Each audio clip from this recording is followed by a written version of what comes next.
Hello everyone, welcome to my YouTube channel pharma researcher.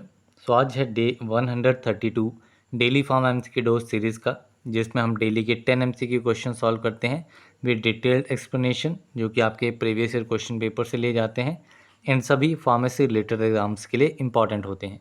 तो चलिए start करते हैं आज के पहले क्वेश्चन से।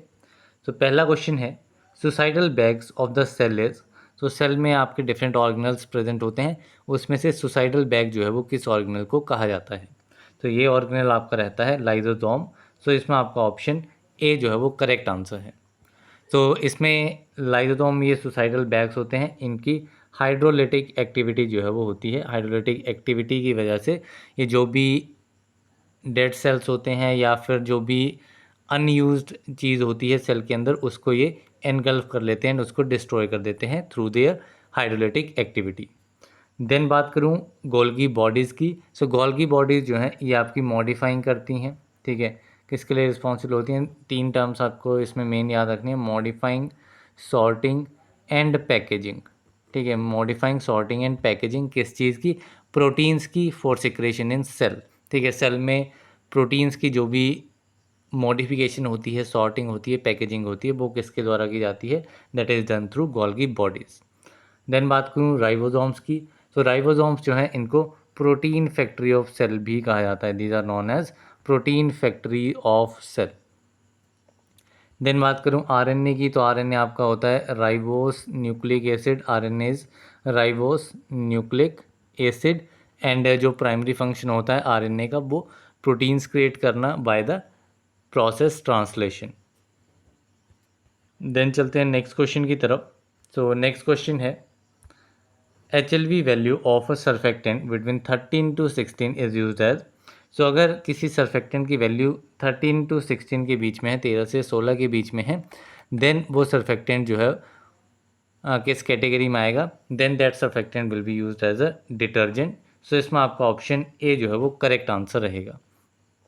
सो जो आपकी HLV वैल्यू होती है, HLV means hydrophilic lipophilic balance, and इसकी रेंज जो है वो आपकी डिफरेंट रहती है, मीन्स 0 से लेकर के अराउंड 20 के आसपास जो है वो इसकी रेंज रहती है। कहीं कहीं पे आपको 0 से लेकर के 18 तक देखने को मिलेगी, तो इसकी ये रेंज रहती है। अब जो आपका HLV स्केल है, ये आपका किसने इन्वेंट किया था? So it was given by a scientist called Griffin. And इसमें डिफरेंट डिफरेंट रेंजेस रहती हैं, एंड उन रेंजेस के ऊपर क्वेश्चन जो है वो काफ़ी बार बनता है।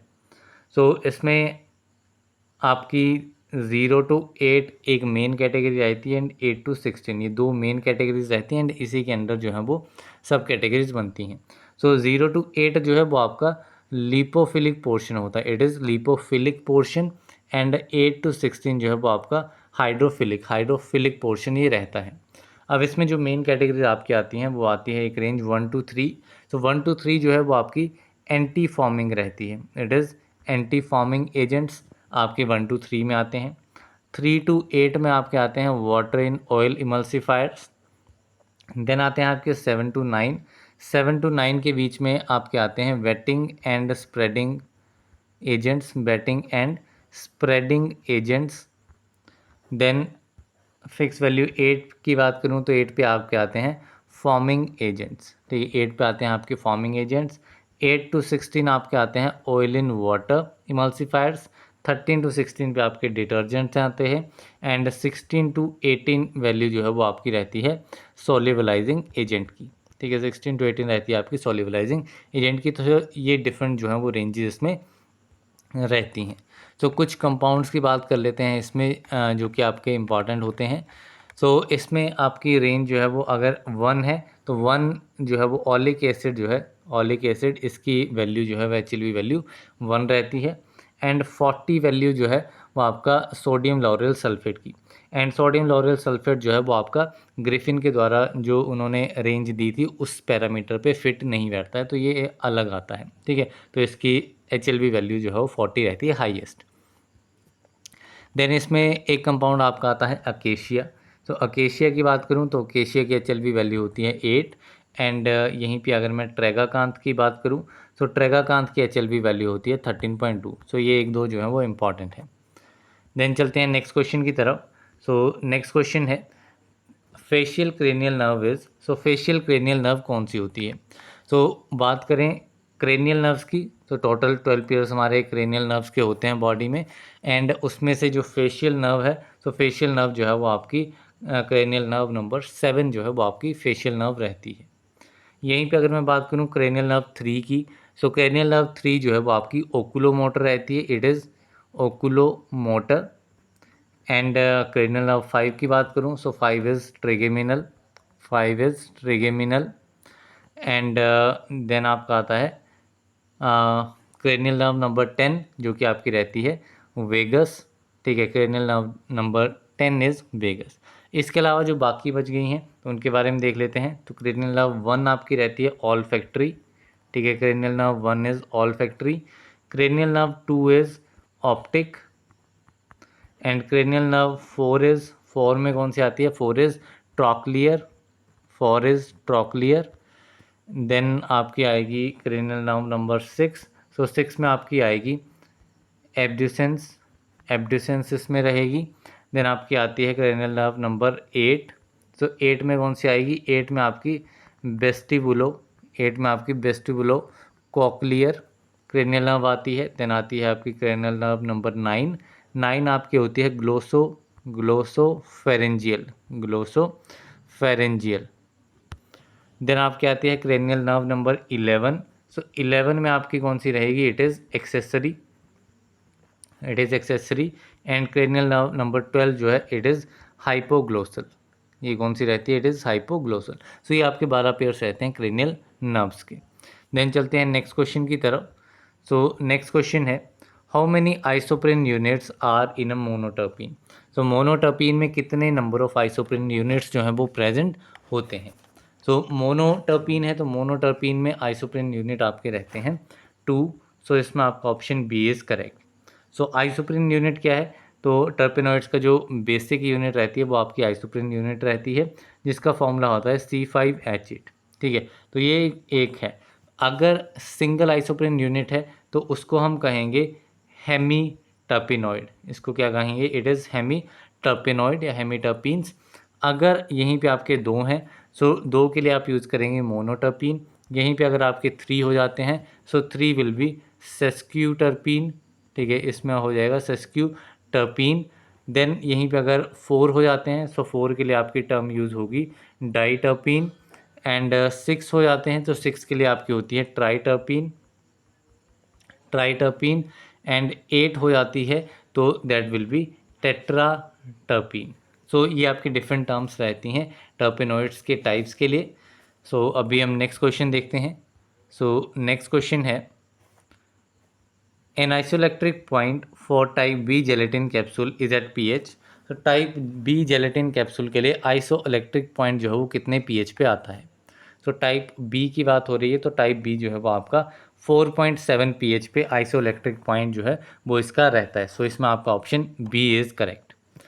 टाइप बी जेलेटिन की बात करूं, सो टाइप बी जेलेटिन जो है वो आपका अल्कली ट्रीटेड प्रिकर्सर से डिराइव होता है, it is derive from alkali treated precursor. And ये जो है वो ऑब्टेन होता है किस पार्ट से, so it is obtain from the bone. And क्या फंक्शन इसका रहता है, तो इसका फंक्शन ये रहता है कि ये जो कैप्सूल शेल होता है उसको टफनेस प्रोवाइड करता है, इट प्रोवाइड्स द टफनेस, ठीक है, टफनेस शेल को प्रोवाइड करता है। देन बात करूँ टाइप ए जेलेटिन की, ठीक है, type A gelatin, so type A gelatin का आइसोइलेक्ट्रिक पॉइंट 9 pH पे होता है, ठीक है, 9 pH पे रहेगा। एंड ये आपका एसिड ट्रीटेड प्रिकर्सर रहता है, it is acid treated precursor. And ये आपका ऑब्टेन होता है पॉर्क स्किन से। कहाँ से ऑब्टेन होता है, it is obtain from the pork skin. And ये शेल के लिए इसका क्या रोल रहता है, तो ये आपका इलास्टिसिटी प्रोवाइड करता है शेल को, it provides the elasticity and clarity to the cell. तो ये इसका फंक्शन रहता है। सो अभी हम चलते हैं नेक्स्ट क्वेश्चन की तरफ। तो नेक्स्ट क्वेश्चन है sodium hydroxide is commonly known as. तो सोडियम हाइड्रोक्साइड का कॉमन नाम क्या है, सो सोडियम हाइड्रोक्साइड को कॉस्टिक सोडा भी कहा जाता है। सो इसमें आपका ऑप्शन ए जो है वो करेक्ट आंसर है। देन बात करूं रोशेल सॉल्ट की, सो जो आपका रोशेल सॉल्ट होता है, Rochelle salt is also known as sodium potassium tartrate, ठीक है, रोशल सॉल्ट क्या होता है, it is sodium potassium tartrate. Then बात करूँ बेकिंग सोडा की, तो बेकिंग सोडा आपका रहता है sodium bicarbonate, baking soda is sodium bicarbonate. Then आपका आता है Epsom salt, so Epsom salt आपका रहता है simple magnesium sulphate, Epsom salt is magnesium sulphate. So ये कुछ कॉमन नाम रहते हैं आपके इनऑर्गेनिक केमिस्ट्री में आप स्टडी करते हैं। सो अभी हम चलते हैं नेक्स्ट क्वेश्चन की तरफ। तो नेक्स्ट क्वेश्चन है फिनाइटोइन इज यूज टू ट्रीट, सो फिनाइटोइन जो है वो किस कंडीशन के लिए यूज़ किया जाता है। सो फिनाइटोइन जो है वो आपका ड्रग ऑफ चॉइस भी रहता है एपिलेप्सी के लिए। सो इसमें आपका ऑप्शन बी इज़ करेक्ट। इसके अलावा कुछ अदर ड्रग्स की बात करूं, जैसे कि आपका क्लोरमफेनिकोल आ गया, तो क्लोरमफेनिकोल जो है वो आपका टाइफॉइड फीवर के लिए ड्रग ऑफ चॉइस रहता है। डेप्सोन जो है, dapsone is the drug of choice for leprosy, it is the drug of choice for leprosy. And filariasis की बात करूं, सो फिलेरियासिस एक कंडीशन है जिसमें फिलेरियासिस में आपका ड्रग ऑफ चॉइस क्या रहता है, इट इज़ डाईइथाइल कार्बामाजिन। ठीक है, इट इज़ डाईइथाइल कार्बामाजिन। ठीक है, ये आपका ड्रग ऑफ चॉइस रहता है फिलेरियासिस के केस में। It is not a drug, ये आपकी एक कंडीशन है, ड्रग इसमें डाईइथाइल कार्बामाजिन रहता है। देन चलते हैं नेक्स्ट क्वेश्चन की तरफ। तो नेक्स्ट क्वेश्चन है dash is a zwitterionic surfactant, इनमें से कौन सा एक ज्यूटर आयनिक सर्फेक्टेंट है। सो लेसिथिन जो है it is used as a zwitterionic surfactant. So इसमें आपका ऑप्शन बी जो है वो करेक्ट आंसर है। सो मेनली आपकी चार मेन कैटेगरीज आपकी देखी जाती हैं सर्फेक्टेंट्स की क्लासिफिकेशन में। पहली आपकी आती है एनाइनिक सर्फेक्टेंट, दूसरी आपकी आती है कैटाइनिक, तीसरी आपकी रहती है नॉन आयनिक, एंड चौथी आपकी रहती है ज्यूटर आयनिक, जिसको एम्फोलाइटिक सर्फेक्टेंट भी कहा जाता है। अब इसमें एग्जांपल्स हम देख लेते हैं। सबसे पहले एनाइनिक की बात करूं, सो एनाइनिक में आपका सोडियम स्टीयरेट आता है। ठीक है, सोडियम स्टीयरेट इसमें आएगा। Then sodium dodecyl, sodium dodecyl sulphate, ठीक है, सोडियम डोडेसिल सल्फेट ये इसमें रहेगा। Then sodium dodecyl benzene sulphonate, ठीक है, यहाँ तक सेम रहेगा, सोडियम डोडेसिल बेंजीन सल्फोनेट इसमें रहेगा। एंड एक एग्जांपल आपका रहेगा सोडियम कोलेट, ठीक है, सोडियम कोलेट। तो ये डिफरेंट एग्जांपल्स आपके रहेंगे अनायनिक सर्फेक्टेंट के। देन बात करूँ केटाइनिक सर्फेक्टेंट्स की, तो केटाइनिक में आपका एक डोडेसिल पिरिडीनियम क्लोराइड आ जाएगा, one is dodecyl pyridinium, dodecyl pyridinium chloride, and hexadecyl, next is hexadecyl trimethyl ammonium bromide. ठीक है, ये आपके केटाइनिक सर्फेक्टेंट्स में आते हैं। नॉन आयनिक की बात करूं, सो नॉन आयनिक में आपका कौन सा रहेगा, non ionic will be hepta oxy mono hexadecyl ether. ठीक है, इसका एक बार लिख देते हैं नाम। सो नॉन आयनिक में आपका रहेगा hepta oxy ethylene mono hexadecyl ether. ठीक है, सो ये सिंगल नाम है, ये आपका नॉन आयनिक सर्फेक्टेंट में रहता है। देन चलते हैं नेक्स्ट क्वेश्चन की तरफ। तो नेक्स्ट क्वेश्चन है T shape trichomes are present in, तो ट्राइकॉम्स क्या होते हैं, ये बेसिकली आपके हेयरी स्ट्रक्चर्स जो हैं वो आपके प्रेजेंट होते हैं।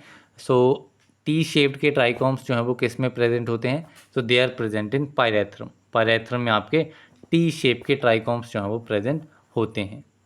इसके अलावा कुछ अदर इम्पॉर्टेंट हम देख लेते हैं। सो इसमें एक आपका आता है कैंडेलेब्रा, ठीक है, कैंडेलेब्रा ट्राइकॉम्स। तो कैंडेलेब्रा ट्राइकॉम्स जो हैं वो आपके वर्वास्कम थैप्सस में प्रेजेंट होते हैं।